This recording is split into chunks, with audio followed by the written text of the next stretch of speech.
My name is Sarah, and last spring, I embarked on a solo through hike of a section of the Appalachian Trail in North Carolina. I had always dreamed of the solitude, the challenge, the pure immersion in nature. For the first few days, it was everything I imagined: breathtaking views, the scent of pine, and the comforting rhythm of my own footsteps. I kept a steady pace, enjoying the quiet companionship of the forest. One afternoon, as I was nearing a designated campsite, I started to feel observed. It wasn't a physical presence, more like a prickling sensation on the back of my neck, as if someone was watching me from just beyond the tree line. I dismissed it as trail fatigue, a trick of the mind after days of isolation. The feeling persisted. I'd stop to rest, and the subtle sounds of the forest around me would seem to pause as well. I'd start walking again, and within moments I'd hear it. A faint rustle in the leaves behind me, a soft crack of a twig that wasn't my own. I tried to rationalize it: squirrels, deer, another hiker, but the sounds were too consistent, too close. I started talking to myself, humming songs, anything to break the unnerving silence that seemed to follow me. I even tried speeding up, then slowing down, but the phantom footsteps always matched my pace, never gaining, never falling behind. That night, at my campsite, the feeling intensified. I built a roaring fire, hoping its light and warmth would deter whatever was out there. As I sat by the flames, I heard it again, a low, mournful whistle not far from my tent. It wasn't a bird, and it certainly wasn't human. It was a sound that seemed to carry the weight of the ancient woods, a sound that chilled me to the bone. I clutched my hiking pole, my heart pounding against my ribs. I tried to convince myself it was just the wind, but the whistle was too distinct, too deliberate. It was as if something was calling to me, inviting me deeper into the darkness. I didn't sleep a wink. Every shadow seemed to move, every rustle of leaves sounded like an approaching step. Then, just before dawn, I heard it, a soft, rhythmic tapping on the side of my tent right next to my head. Tap, tap, tap. It was slow, deliberate, and utterly terrifying. I froze, barely daring to breathe. I could feel the presence just outside, a heavy, silent weight. It wasn't trying to get in. It was just there, tapping, as if acknowledging my presence, or perhaps marking me. The tapping continued for what felt like an eternity until the first rays of sunlight pierced through the trees. As soon as the light touched my tent, the tapping stopped. The presence was gone. I packed my camp in a frenzy, not even bothering with breakfast. I hiked out of there as fast as my legs could carry me, not stopping until I reached the nearest road. I never finished that section of the trail. To this day, I don't know what was out there with me. Was it a territorial animal, a lost soul, or something far more ancient and sinister? A guardian of those mountains that simply wanted me to know I wasn't alone. I still hike, but never alone, and never without a profound sense of respect for the unseen forces that linger in the Appalachian wilderness. And sometimes, when the wind blows just right, I can still hear that low, mournful whistle calling from the depths of the forest. Growing up in the shadow of the Appalachians, you learn to respect the woods. My grandfather, a man who knew every tree and every stone, always told me, the mountains have ears, and sometimes they whisper back. I never truly understood what he meant until I was older, during a solo camping trip deep in a less traveled part of the national forest. It was late autumn, the air crisp and cold, and the silence of the wilderness was profound. I had set up my camp near a grove of ancient, towering pine trees, their branches reaching like skeletal fingers toward the sky. As dusk settled, the wind began to pick up, weaving through the pines with an almost melodic quality. It wasn't just the sound of wind, it was a low, sustained moan, a mournful singing that seemed to come from the very trees themselves. I tried to dismiss it as the natural acoustics of the forest, but there was an unsettling rhythm to it, a pattern that felt deliberate. It was as if the trees were communicating, sharing a secret I wasn't meant to hear. The air grew heavy, and a strange earthy scent, like damp soil and something metallic, filled my nostrils. I huddled closer to my campfire, trying to focus on the warmth, but the whispers grew louder, more distinct. I couldn't make out words, but the sheer volume of the murmuring was overwhelming. It felt like 1,000 voices just on the edge of my hearing, swirling around me. And then I heard it, a faint, rhythmic thudding, deep within the grove of pines. Thump, thump, thump. It was slow, heavy, and deliberate, like something enormous moving through the undergrowth. The whispers seemed to react to it, rising and falling in intensity, as if in conversation with the unseen presence. I grabbed my flashlight, my hand shaking so violently I almost dropped it. I pointed it towards the sound, but the darkness was absolute, swallowing the beam. The thudding stopped. The whispers stopped. An unnatural silence descended, broken only by the frantic pounding of my own heart. And then I heard a sound I will never forget. A guttural, wet gurgle coming from just beyond the edge of my campfire light. It was a sound of immense suffering and something else, something that wasn't human. I could feel its presence, a cold, suffocating weight in the air, even though I couldn't see it. I scrambled into my tent, fumbling with the zipper, my mind screaming at me to run. But where? The forest was a labyrinth of shadows. I heard the heavy, dragging footsteps begin to circle my tent, slow and deliberate. Each step vibrated through the ground, a chilling reminder of its proximity.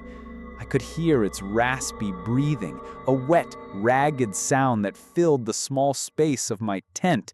It wasn't trying to get in. It was just observing, waiting. I lay there, paralyzed by fear, listening to its circle, feeling its cold gaze pierce through the thin fabric of my tent. It felt like an eternity, the longest night of my life. When the first hint of dawn painted the sky, the footsteps finally receded. The heavy presence lifted, and the mournful whispers of the pines returned, now sounding almost like a sigh of relief. I waited until the sun was high in the sky before daring to emerge. There was nothing left behind, no tracks, no broken branches, just the undisturbed forest floor. But the scent of damp earth and metal lingered, a phantom reminder of the night. I packed my camp in record time, abandoning my plans for a longer trip. I never went back to that part of the forest, and to this day, when the wind blows through the pine trees, I listen closely, wondering if the mountains are whispering their secrets once more, and if the unseen companion is still out there, waiting for someone else to stumble upon its domain. My grandparents lived in a small, isolated holler deep in the Appalachian Mountains of West Virginia. Their nearest neighbors were miles away, and the closest town was little more than a gas station and a general store. Every summer, I'd spend a few weeks there, escaping the city noise for the quiet embrace of the mountains. My grandfather, a man of few words but keen observation, had a peculiar set of rules about the woods that bordered their property. "Don't go wandering off the path after sundown," he'd say, his eyes fixed on the distant tree line. "And if you hear your name called, and you know ain't nobody else around, you keep walking." I always thought they were just old superstitions, quaint quirks of mountain folk. One sweltering August afternoon, I decided to explore a new section of the woods. I'd found an old, overgrown logging trail that seemed to lead deeper into the wilderness than I'd ever been. The air was thick with humidity, and the cicadas buzzed with an almost deafening intensity. I walked for what felt like hours, the trail growing fainter and fainter until it disappeared entirely. I wasn't worried. I had a good sense of direction. But then, the cicadas fell silent. The birds stopped singing. An unnatural quiet descended, heavy and oppressive, broken only by the frantic pounding of my own heart. The air grew strangely cold, despite the summer heat, and a faint sweet smell, like decaying flowers, began to permeate the air. And then I heard it, my name, whispered. It sounded like my grandmother's voice, soft and gentle, calling my name from somewhere just beyond the trees. My first instinct was to answer, to call back, to ask if she was lost, but then my grandfather's warning echoed in my mind. If you hear your name called, and you know ain't nobody else around, you keep walking. I froze, my blood turning to ice. I knew my grandmother was back at the house, probably baking pies. There was no way she could be out here. The whisper came again, closer this time, more insistent. Your name. Come here. I turned and ran. I didn't know what I was running from, but the sheer malevolence in that whispered voice, the unnatural silence of the forest filled me with a primal fear. I ran blindly, crashing through bushes and stumbling over roots, the sound of the rustling leaves and that low, guttural chuckle echoing behind me. It wasn't chasing me, not directly. It was circling, always just out of sight, its presence a cold, suffocating weight. I could feel its eyes on me, even though I never saw anything. The sweet, decaying smell grew stronger, making me gag. I don't know how long I ran. It felt like an eternity. Finally, I burst out of the tree line, collapsing onto the familiar dirt road leading to my grandparents' house. The sun was setting, painting the sky in hues of orange and purple. My grandfather was on the porch, whittling a piece of wood. He looked at me, his eyes knowing, and simply nodded. He didn't ask what happened. He didn't need to. I never went back into those woods alone after that, and to this day, when I hear a whisper on the wind or feel an inexplicable chill, I remember the old man's warning, and I know that some rules, no matter how strange, are there for a reason. And some things in the Appalachian woods are best left undisturbed. My name is Ben, and I consider myself an experienced hiker. I've tackled trails all over the country, but the Appalachian Trail always held a special allure. Last fall, I decided to spend a week exploring a remote section in Tennessee known for its challenging terrain and stunning, untouched wilderness. I started early, eager to cover as much ground as possible. The weather was perfect, the air crisp, and the autumn foliage painted the mountains in vibrant hues of red and gold. I was making good time, feeling the familiar rhythm of the trail, the satisfying crunch of leaves under my boots. Around midday, I noticed something odd. I'd been following the same trail for hours, a clearly marked path, but the landmarks I expected to see weren't appearing. I checked my map, then my GPS. Both indicated I was on the correct path, making progress, yet the scenery seemed to repeat itself. The same twisted oak tree, the same oddly shaped boulder, the same small stream crossing. It was as if I was walking in a loop, but I knew I wasn't. I tried to shake off the feeling, attributing it to trail fatigue or perhaps a momentary lapse in attention, but the unsettling repetition continued. Then I heard it. A faint, high-pitched giggle. It seemed to come from everywhere and nowhere at once, echoing through the trees. It sounded like a child, but there was something deeply wrong with it, something cold and mocking. I stopped dead in my tracks, my heart hammering against my ribs. I called out, but only the giggling answered, closer now, almost surrounding me. I spun around, trying to pinpoint the source, but there was nothing, just the endless trees and the unsettling sound of laughter that seemed to mock my confusion. The air grew heavy, and a strange, sweet scent like overripe fruit filled the air. I started to run. I didn't know what I was running from, but the giggling was relentless, always just behind me, sometimes ahead, sometimes to my sides. It was as if invisible entities were playing a cruel game, herding me deeper into their twisted playground. The trail, which had seemed endless before, now felt like it was actively working against me, twisting and turning, leading me further astray. I could hear the small, quick footsteps, light as a child's, circling me, always just out of sight. The laughter grew louder, more manic, more distorted, until it felt like it was inside my head, driving me to madness.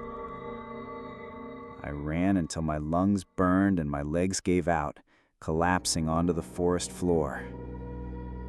The giggling stopped. The footsteps ceased. An absolute, suffocating silence descended. I lay there gasping for breath, my body trembling. And then, from deep within the earth, I heard it. A single, drawn-out, mournful wail.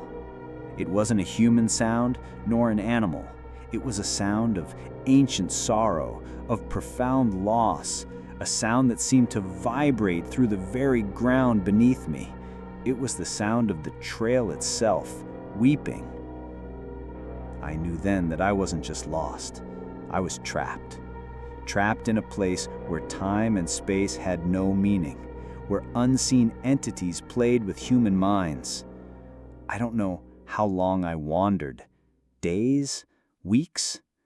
The sun rose and set, but the trail never changed. The giggling would return, sometimes playful, sometimes menacing, always just out of reach. I ate what little food I had, drank from streams, but the exhaustion never left me. One morning I simply found myself back on a paved road, disoriented and emaciated. A passing car stopped, and the driver, a kind old woman, took me to the nearest town. I never told anyone what truly happened. They wouldn't believe me. But I know. I know the Appalachian Trail has places where the rules of reality don't apply, where unseen entities play their cruel games.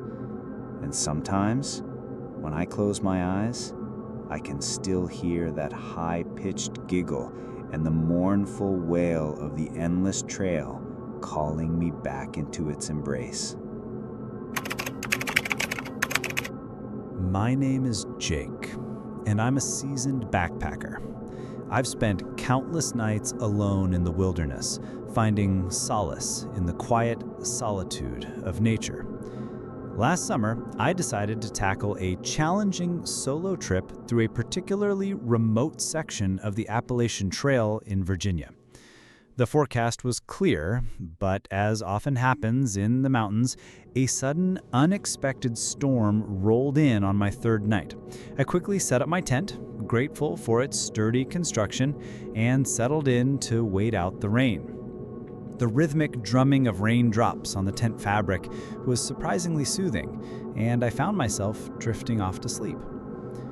I woke abruptly, not to the sound of thunder, but to an unnatural silence. The rain had stopped. The forest was utterly still, not even the chirping of crickets. And then I heard it, a faint, rhythmic scratching coming from just outside my tent. It was slow, deliberate, like something dragging a rough surface across the ground. I held my breath, straining to hear. Scratch, pause, scratch, pause. It was too regular, too methodical to be an animal. My heart began to pound. I fumbled for my headlamp, my hand shaking. I aimed the beam at the tent wall, hoping to catch a glimpse of whatever was out there.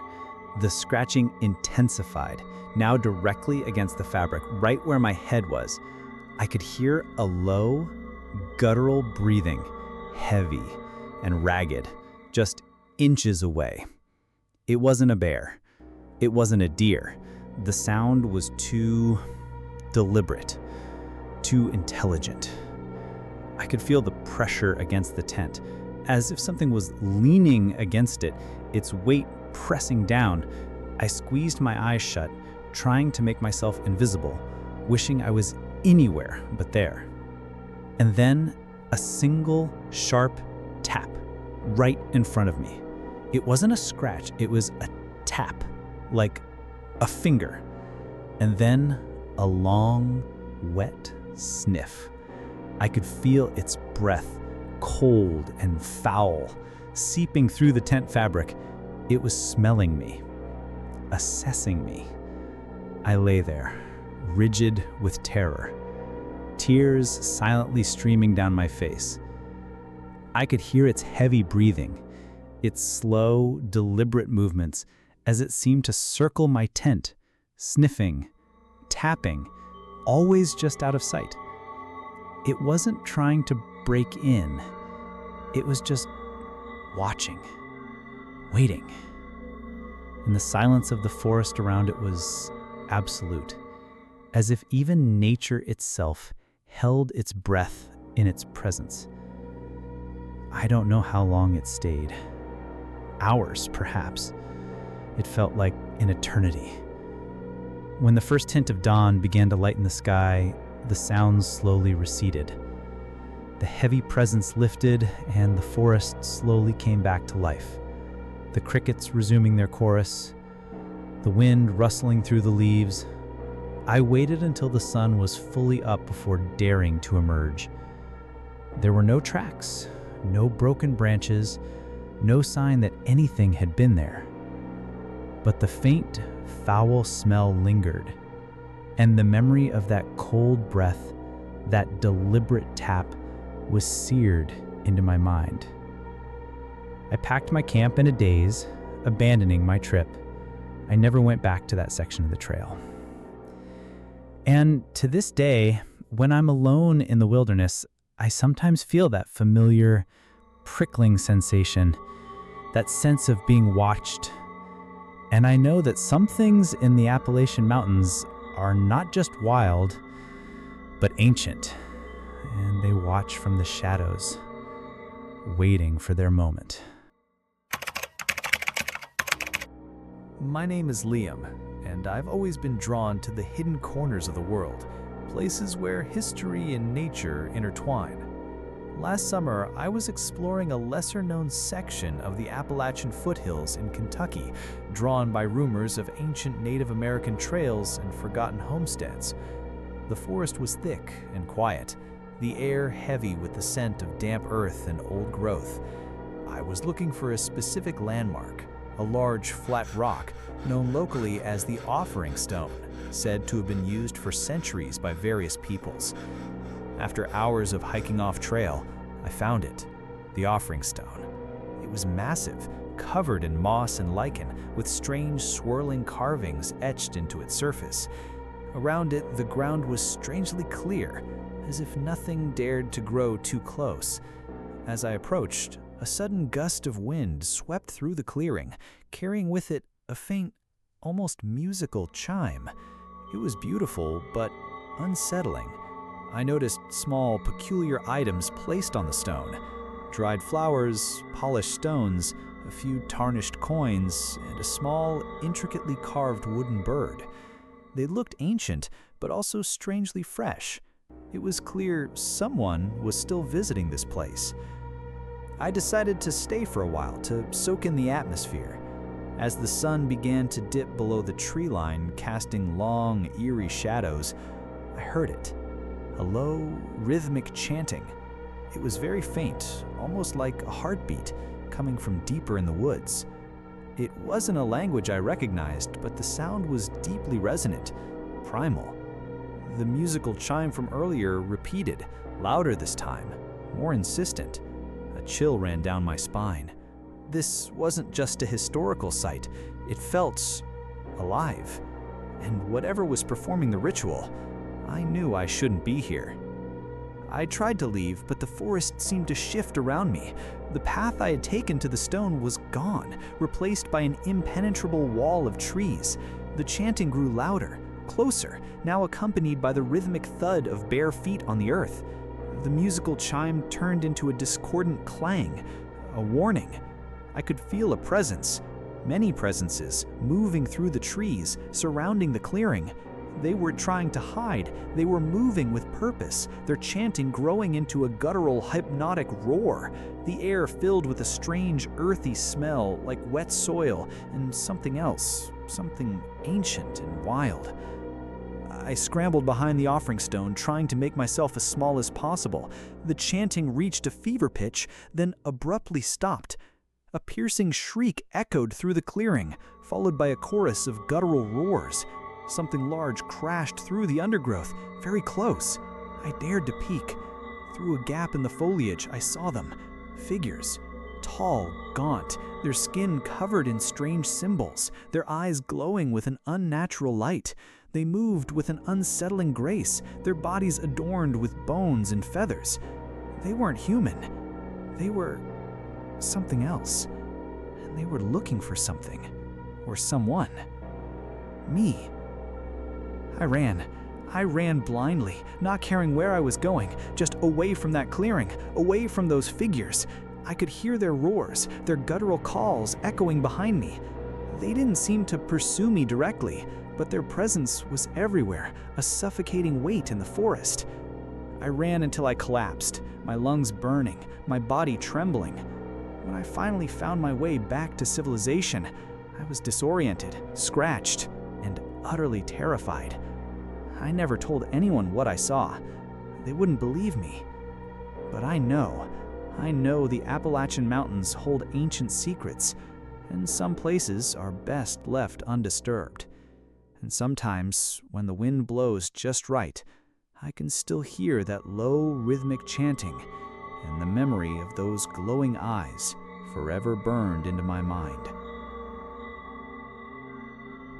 Don't watch alone. Like, subscribe, and comment your favorite moment or any story you have had. The night is just beginning on our channel.